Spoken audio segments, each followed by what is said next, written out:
Hey, what's up guys? Tyler here with Secure Team. Before we get to the main topic of today's video, I want to talk just very quickly about the breaking news that has been reported all over the web and probably your televisions as well.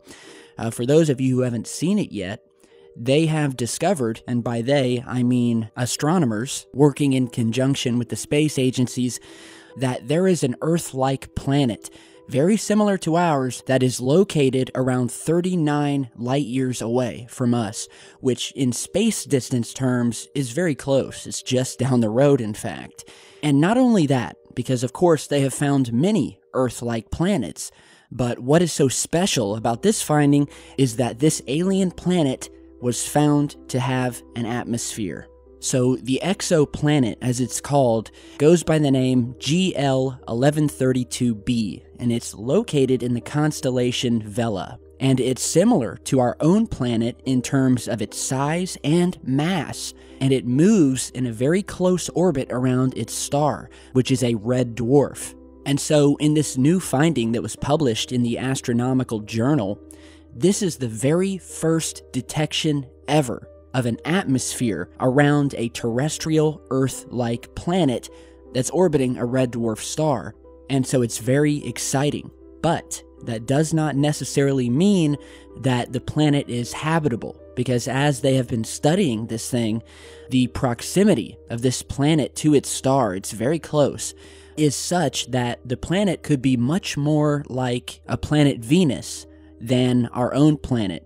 For those of you who don't know, planet Venus, which is just next to Earth, but is very close to the sun and is basically cooking. So it has an atmosphere, but it may pretty much be hell on this alien planet.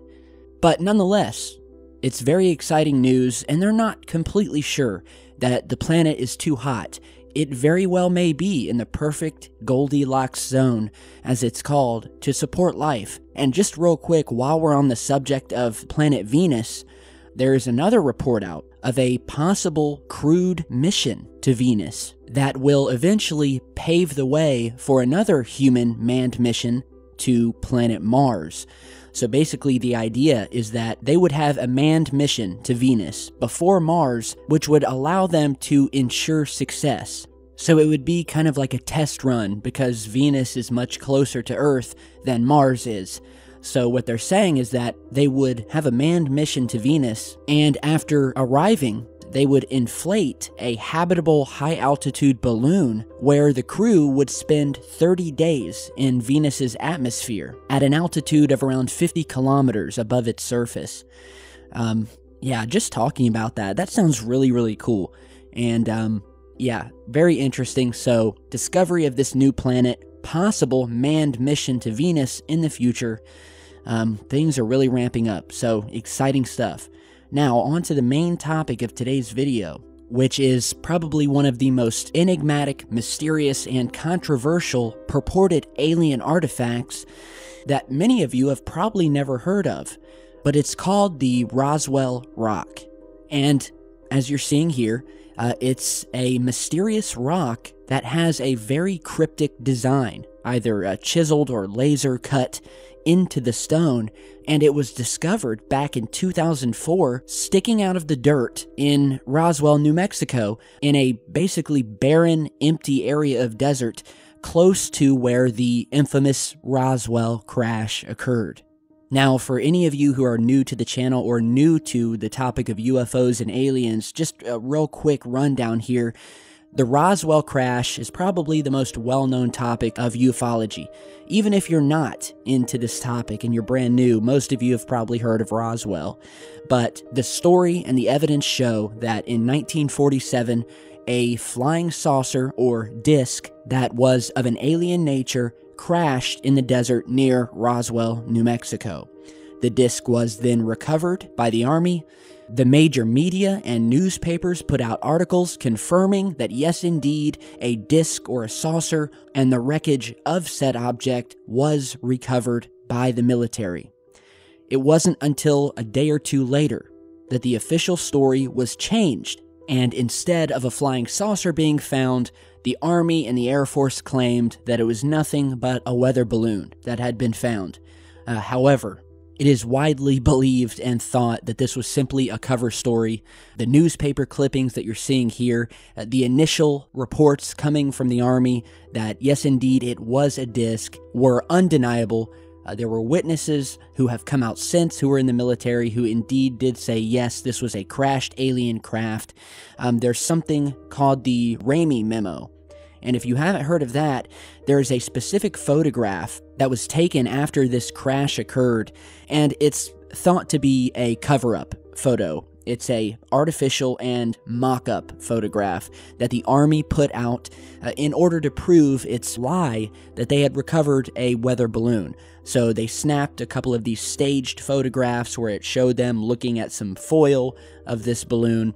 But in the hand of one of the military officers is a memo, which after some time went by and technology finally progressed, was found to contain writing and sentences that were analyzed and blown up and described this disc that had crashed. It spoke about wreckage that was to be transported, and it was also found to talk about victims that were recovered from the wreckage.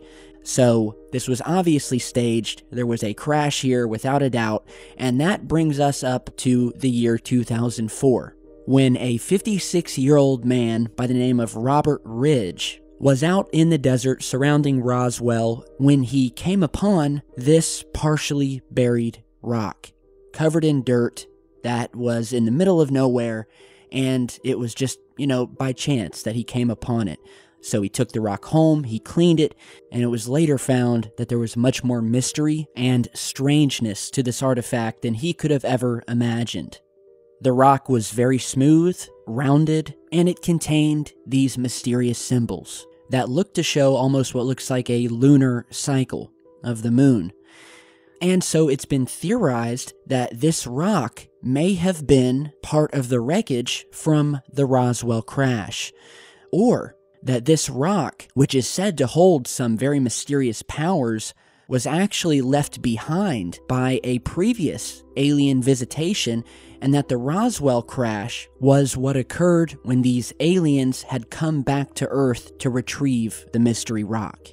So, besides the strange symbols, the rock was also found to display some very perplexing magnetic properties, where if you were to put a magnet to the north end of the rock, it would spin counterclockwise, and as you moved the magnet down to the other end, it would spin in the opposite direction. And so there was a lot of controversy as to whether this was a hoax, whether this rock was created by Mr. Ridge, and that maybe there were simply magnets put inside of the rock to make it spin. Well, this proved to be false after it was discovered that the rock contained nothing of the kind. They had taken the rock to a radiologist where they did a myriad of x-rays and CAT scans on the rock, which revealed that it contained nothing inside of it. No magnets, no structures, no nothing. It was solid through and through. They also discovered that the strange symbols that were carved into it could not have been created by sandblasting or any other known tooling that was available at the time that it was found. Furthermore, there was not enough magnetite in the rock to give it the strong magnetic field that it had. And for those of you who don't know, magnetite is a mineral that can be found in rocks that will give them a very minor magnetic field. And there was not enough found in this rock to explain these very mysterious magnetic properties. It was later discovered that the symbolism on this artifact matched perfectly to a crop circle that had been found 8 years earlier in 1996 in Liddington, England. And you're seeing that crop circle here. So that furthered the mystery. And to this day, the Roswell rock remains one of the most controversial alien artifacts in ufology. And of course, since its finding, other people have been able to replicate this rock using various carving techniques, but few have been able to create a rock that has the same magnetic properties without actually placing a magnet inside of the replica rock. And there is the ultimate question that if this were just a replica or a man-made rock, why was it left in the middle of a barren desert with a 99% chance of never being found? The answer to that I will leave up to you guys. So tell me what you think down in the comments below. And be sure to follow me on Twitter and Facebook. You can find the details in the video description, as well as my contact email if you have your own UFO footage. And if you would like to support the channel, I have also placed a link to the official Secure Team Patreon account, where you can feel free to stop over and pledge a monthly dollar amount from $1, $5, $10, whatever you can help out with, and I would really appreciate it, because as you've no doubt heard in the last couple of days, YouTube has not been treating its content creators very well, especially those of an alternative media variety. So check it out, there's some great perks over there, and stay tuned, because I've got a lot more coming, and I'll see you all back here in just a bit. Stay safe, guys.